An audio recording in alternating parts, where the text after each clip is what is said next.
अब तक इतिहास है पाकिस्तान का, आज तक किसी भी प्रधानमंत्री ने अपना कार्यकाल पूरा नहीं किया। जीवन भी पूरा नहीं करने देते,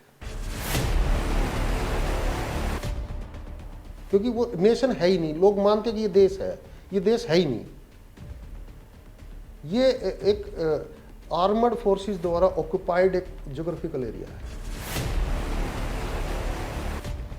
वो इनके यहां मिला, ला दे, बिल्कुल लड़ रहे हैं अफगानिस्तान से, इनको कुछ नहीं कहा। नहीं, यूएस आके कितनी देर में पाकिस्तान को कब्जा सकता है? आधा घंटा, 1 घंटा, 2 दिन, कब्जा ही ले। हमें पीओके मिल जाए किसी तरह, ले लें हम, तो उसका परिणाम ये होगा, हम बिस्केक, अलमाटी, अस्थाना, ताशकंद से सीधे मॉस्को ऑन रोड जुड़ जाएंगे। ऑन रोड हम काबुल जा सकते हैं। उज़्बेकिस्तान, किर्गिस्तान, ताजिकिस्तान, कजाकिस्तान, सीधे ऑन रोड चले जाएंगे हम। उसकी पोजीशन ऐसी है। हमें अब पीओके चाहिए, पीओके चाहिए, ले लेना चाहिए। अवसर है, मौका है। इससे कमजोर स्थिति में ये कभी नहीं थे।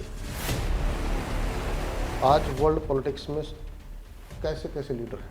ट्रंप, बिल्कुल, रशिया वाले पुतिन जी हैं, इजराइल वाले हैं, इजराइल वाले, इंडिया वाले हैं अपने, आपके चाइना वाले Jinping, north Korea Kim Jong, आपका यूके में स्टॉर्मर है, मेलोनी है, इटली में बोल्सोनारो चला गया, ब्राजील से डिसिल्वा आ गए हैं।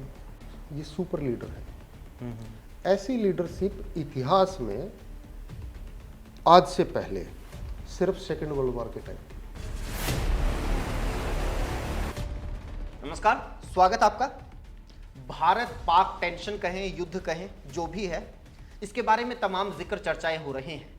लेकिन जब भी बात होती है तो एक शर्त रख दी जाती है कि युद्ध के ऊपर राजनीति नहीं होनी चाहिए, राजनीति की बात नहीं होनी चाहिए। लेकिन क्या युद्ध को राजनीति से अलग किया जा सकता है? भारत पाकिस्तान के बीच में जो भी हो रहा है, क्या राजनीति से इतर भी इसके बारे में बातचीत हो सकती है? कई पहलू हैं इसके इर्द गिर्द। भारत की राजनीति कैसी है, पाकिस्तान की कैसी है, हमारे पड़ोस की राजनीति कैसी है, और पूरी दुनिया की राजनीति इस टेंशन के इर्द गिर्द कैसे है, इन तमाम पहलुओं पर बातचीत करेंगे। हमारे साथ मौजूद हैं समाज शास्त्री डॉक्टर विजेंद्र सिंह बजाज। बहुत बहुत स्वागत है सर। धन्यवाद महेंद्र जी। सर, क्या गलत कहा मैंने कि राजनीति के बिना हम लोग युद्ध की बात नहीं कर सकते? नहीं, आप गलत नहीं है। कुछ चीज़ें जुड़ी होती हैं आपस में, जैसे धर्म और राजनीति कहते हैं अलग रहनी चाहिए, लेकिन जुड़ी होती हैं। ऐसे ही युद्ध और राजनीति तो जुड़ी ही हुई है, लेकिन वो जो कहने का अभिप्राय होता है कि राजनीति नहीं करनी चाहिए, उसका मतलब इंटरनल पॉलिटिक्स। जब युद्ध होता है, हम इंटरनल सॉलिडरिटी शो करते हैं, उस टाइम पॉलिटिक्स नहीं होती है, इंटरनेशनल लेवल की होती है। तो अगर इंटरनल की बात नहीं करते। लेकिन अगर हम बात करें इंटरनेशनल लेवल पे, ये जो भारत पाक के बीच में फिलहाल जो कुछ हो रहा है, इसके इर्द गिर्द क्या राजनीति है दुनिया की? पूरी दुनिया की राजनीति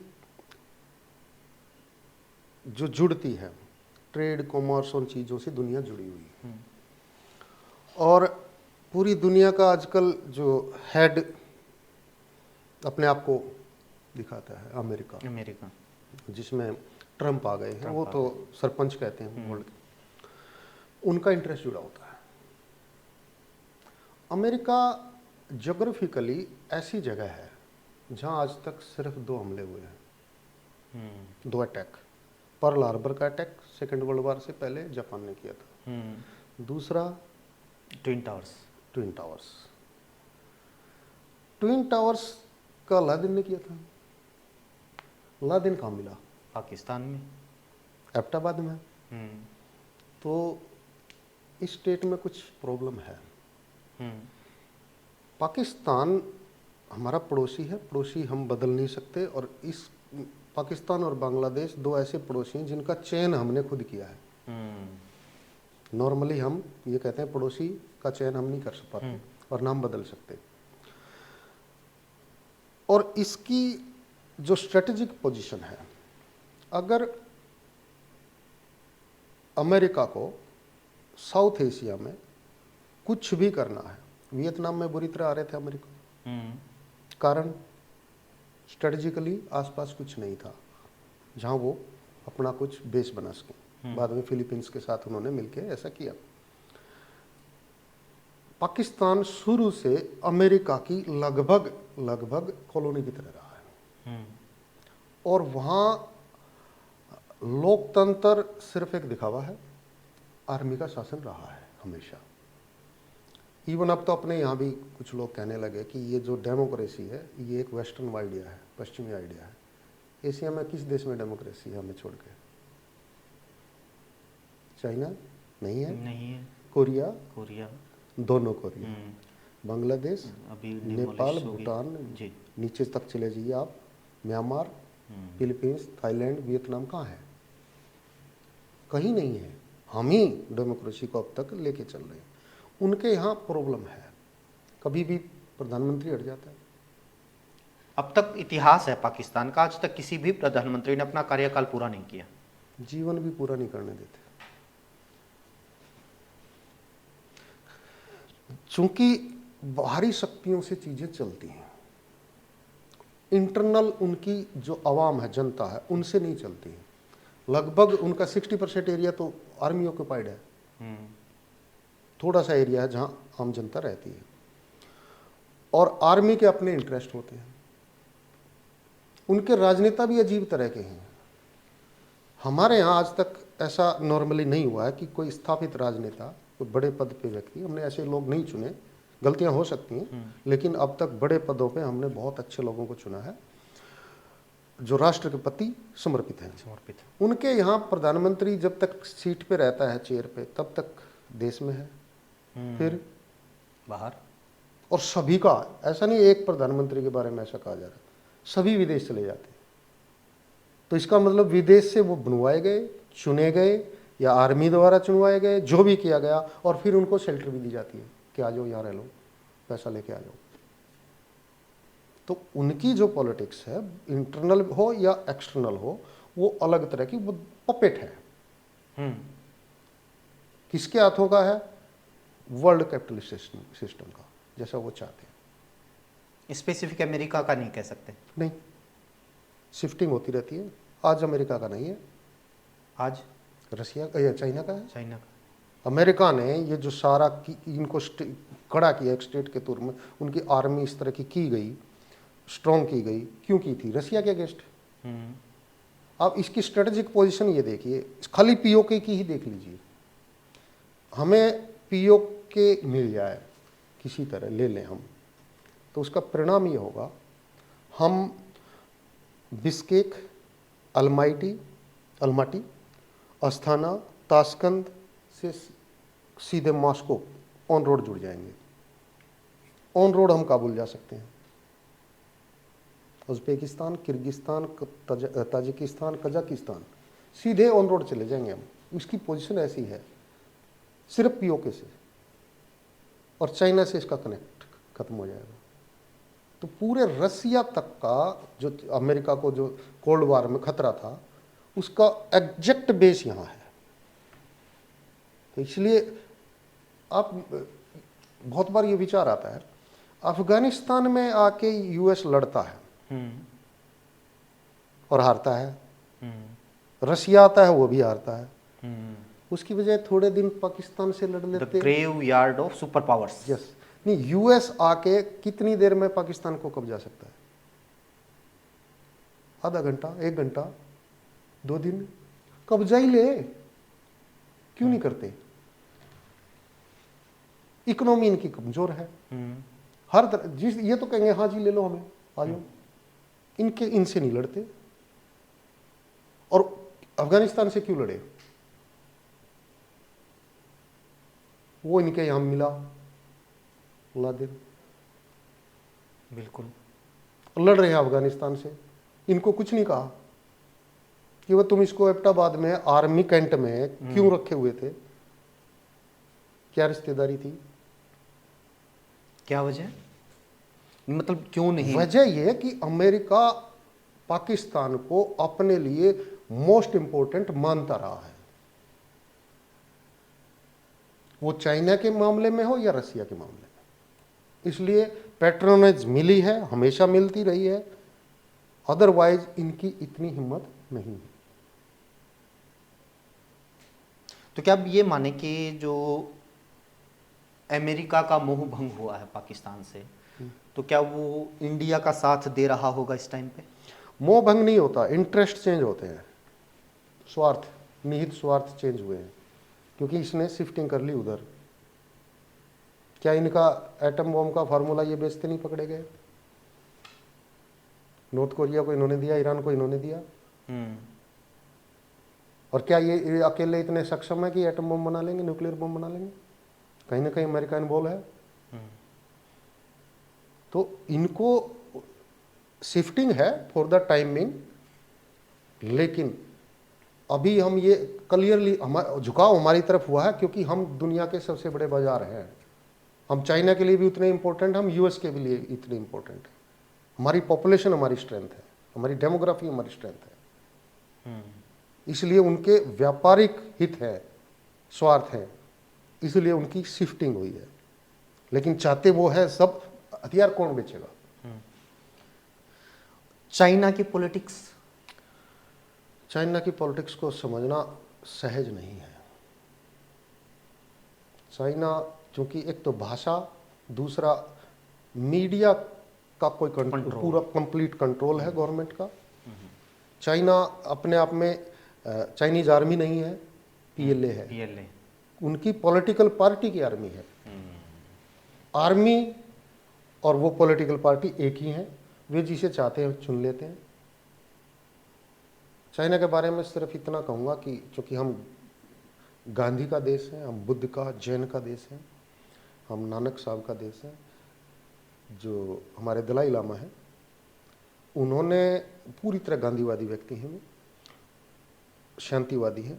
उन्होंने एक स्टेटमेंट कही थी, लगभग 2 साल के आसपास हो गया उस बात को, कि अगर आज गांधी होते तो मैं उनसे ये पूछता कि अहिंसा के मार्ग से चाइना जैसी स्टेट का क्या इलाज किया जाए? क्या कोई सॉल्यूशन हो सकता है? तो चाइना की पॉलिटिक्स, उनके इंटरेस्ट अभी हम समझ नहीं पा रहे हैं, पूरा वर्ल्ड नहीं समझ पा रहा है। पूरे वर्ल्ड को सस्ते सामान से पाट दिया।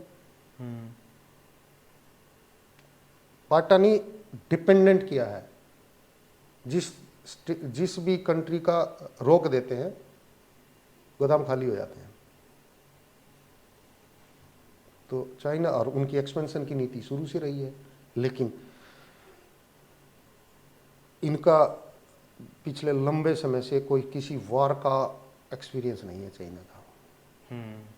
अच्छा, एक टेंशन चाइना को ये भी होगी ना कि भी जो एयर डिफेंस सिस्टम बताया जाता है कि पाकिस्तान के पास चाइना का है, और उसको ध्वस्त कर दिया इंडिया ने एक ही दिन में, तो क्या चाइना भी इसी एयर डिफेंस सिस्टम के भरोसे बैठा हुआ?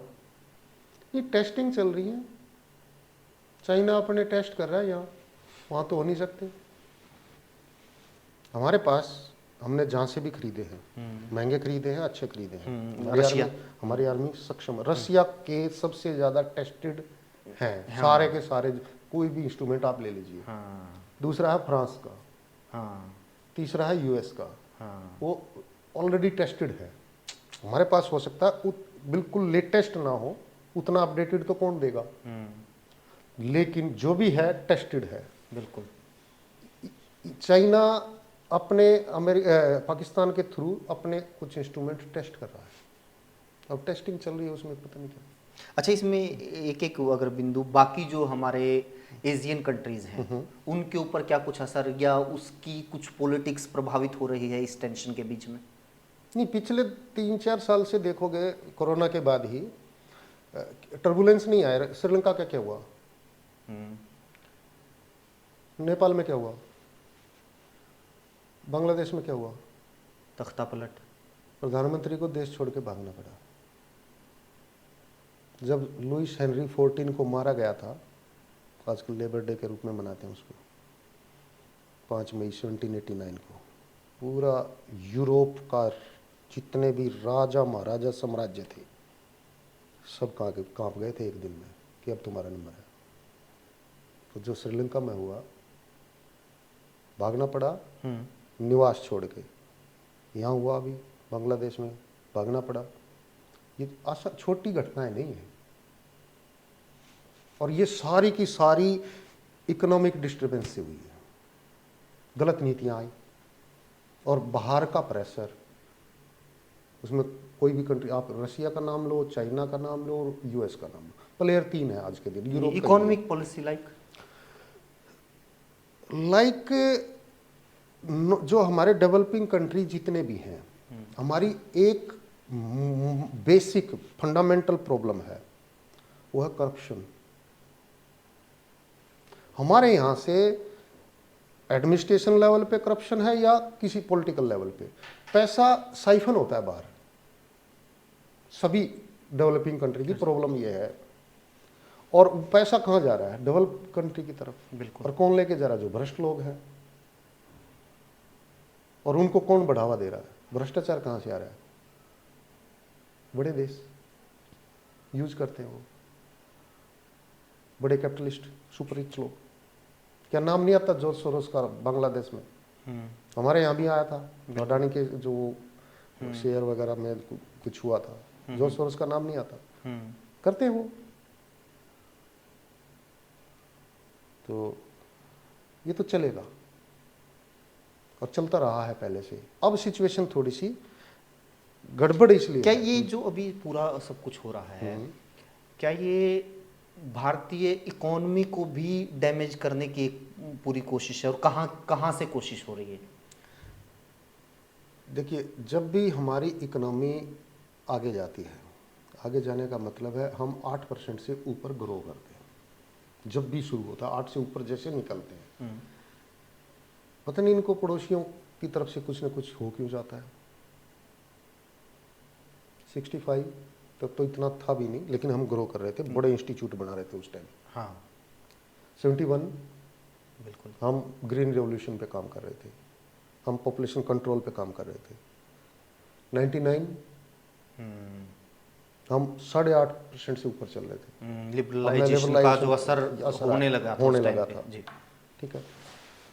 फिर जब मनमोहन सिंह की गवर्नमेंट, हम 9-10-9-9.5% की ग्रोथ रेट लिए थे।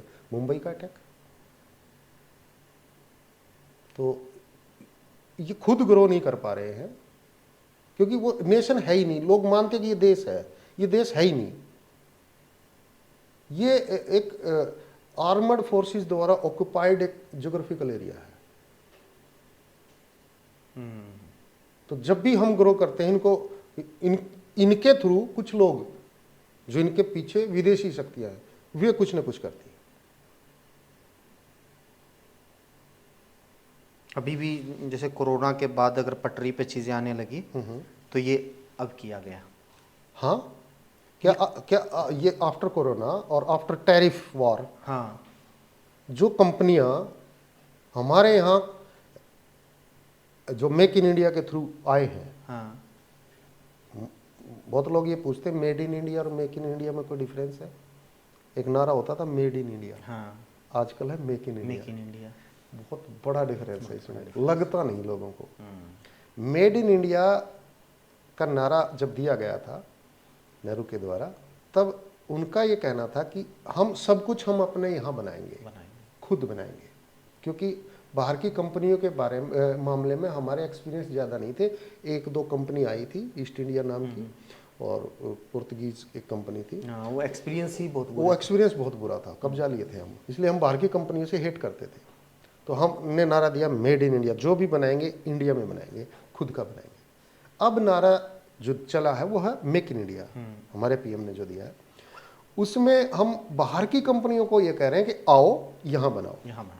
और उसमें अब टैरिफ वार है तो चाइना सुपर हब है मैन्युफैक्चरिंग का, तो वो कंपनियां जो शिफ्टिंग हो रही हैं, कुछ वियतनाम जा रही हैं, कुछ बांग्लादेश आई थी, अब नहीं गड़बड़ होगी, तो अब इंडिया आ रही है। हम मैन्युफैक्चरिंग हब बनने जा रहे हैं, बहुत बड़ी बड़ी कंपनियां, फॉक्सकॉन आ गई है, टेस्ला यहाँ आने वाली है। हाँ, ठीक है। तो वो चीज़ें जब दिखती हैं कि अब उनमें टाइम तो लगेगा, 5 साल 10 साल लगती हैं चीज़ें, तो हमारी इकोनॉमी ग्रो करेगी। तो उसी टाइम ये कुछ ना कुछ हो जाता है, इनको कुछ ना कुछ वहाँ से किस एक्सटेंट तक जा सकता है सर ये? एक्सटेंड वॉर है, प्रिडिक्शन इतनी आसान नहीं है, लेकिन जिस तरह से वर्ल्ड का सिस्टम चल रहा है आज, वर्ल्ड पॉलिटिक्स में कैसे कैसे लीडर हैं, नाम गिनाओ 5-7। ट्रंप, बिल्कुल। रशिया वाले पुतिन जी हैं, इजराइल वाले हैं, इजराइल वाले, इंडिया वाले हैं अपने, क्या नाम है इजराइल, नेतन्याहू हैं, हाँ। आपके चाइना वाले किम जोंग उन, नहीं ये Jinping, north Korea Kim Jong, आपका यूके में स्टॉर्मर है, हाँ। मेलोनी है, हाँ। इटली में, बोल्सोनारो चला गया, ब्राज़ील से डिसिल्वा आ गए हैं, आपके हमारे तो है ही, ये सुपर लीडर हैं। ऐसी लीडरशिप इतिहास में आज से पहले सिर्फ सेकेंड वर्ल्ड वॉर के टाइम थी। चर्चिल, मतलब ऐसी लीडर, किस तरह की लीडर जो इतने स्ट्रॉन्ग लीडर, दिखने में स्ट्रॉन्ग, जो हर चीज को नेशनलिटी से जोड़ते हो, जो बॉर्डर क्लोज करने की बात करते हो, ठीक है। तो चर्चिल थे, स्टॉलिन थे रशिया में, हिटलर था, हिटलर जर्मनी में थे, मुसोलिनी इटली में थे, रूजवेल्ट थे यूएस में, बड़े नाम थे, इतिहास पुरुष, बना दिया इतिहास, यूरोप की आधी जनसंख्या खत्म कर दी थी। जब ऐसी बड़ी बड़ी लीडरशिप जब भी आई है वर्ल्ड लेवल पे, तो क्या हुआ है, बाहर कहेंगे सारे कि नहीं, युद्ध कोई समाधान नहीं है, लेकिन इजराइल वाले क्या कर रहे हैं, कब्जा लिया गाजा। ट्रंप जी क्या कर रहे हैं, मुझे ग्रीनलैंड दे दो, कनाडा दे दो। जिनपिंग क्या कर रहे हैं, ताइवान दे दो, सभी की, और पुतिन ने यूक्रेन ले लिया, कब्जा कर रहे हैं। वॉर चल रही है, सरेआम चल, पूरे वर्ल्ड में चल रही है, सब एक्सपेंशन पे लगे हुए हैं। तो ऐसी स्थिति में कहां तक जाएगी चीज, कह नहीं सकते, भयावह स्थिति है। ये इन लीडरशिप को भी नहीं पता कहां तक जाएगी। क्योंकि पहली लीडरशिप को भी नहीं पता थी। हाँ, किसी को नहीं पता था कहां तक जाएगा मामला। जापान को पता था पर्ल हार्बर पे अटैक करते हुए कि तेरे साथ क्या होगा, 2 दिन में राख बना दिया सब कुछ, आज तक रेडिएशन है। वार शुरू करना आसान होता है, पीछे हटना मुश्किल, और अब शुरू लगभग हो गया है।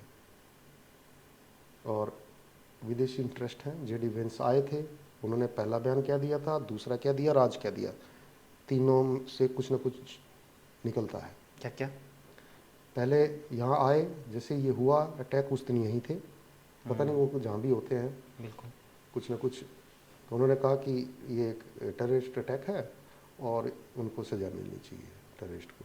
दूसरे दिन जैसे ही कुछ शुरू हुआ तो उन्होंने कहा कि छोटा मोटा स्ट्राइक वगैरह कर दीजिए, लेकिन रीजनल वॉर शुरू नहीं होनी चाहिए। सेकंड बयान ये था, रीजनल वॉर शुरू हो गई।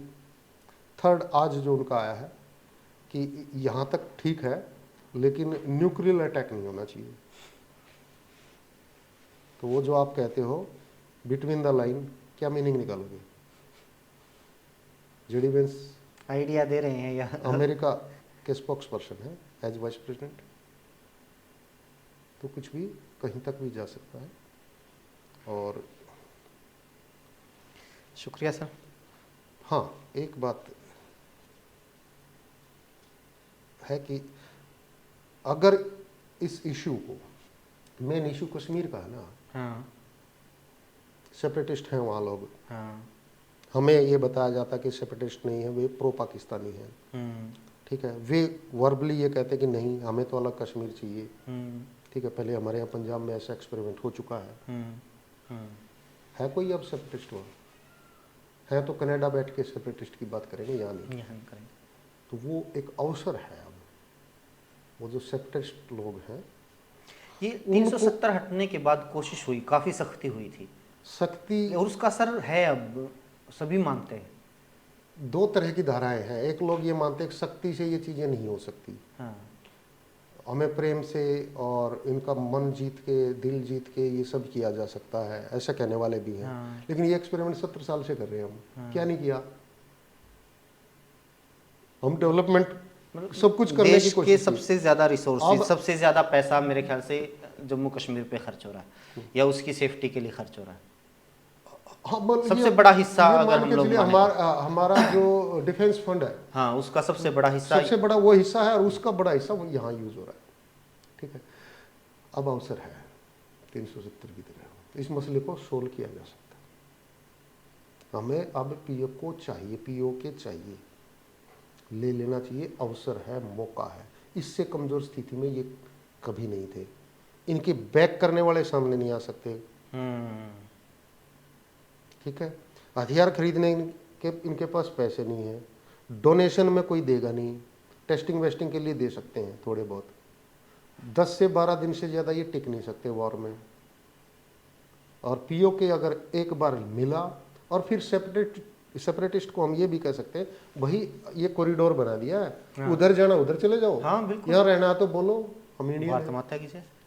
इंडियन है, हाँ बिल्कुल, कहो मजे से, और रहो यहाँ आराम से, जन्नत है। हाँ स्विट्जरलैंड की तरह डेवलप होगा। बिल्कुल।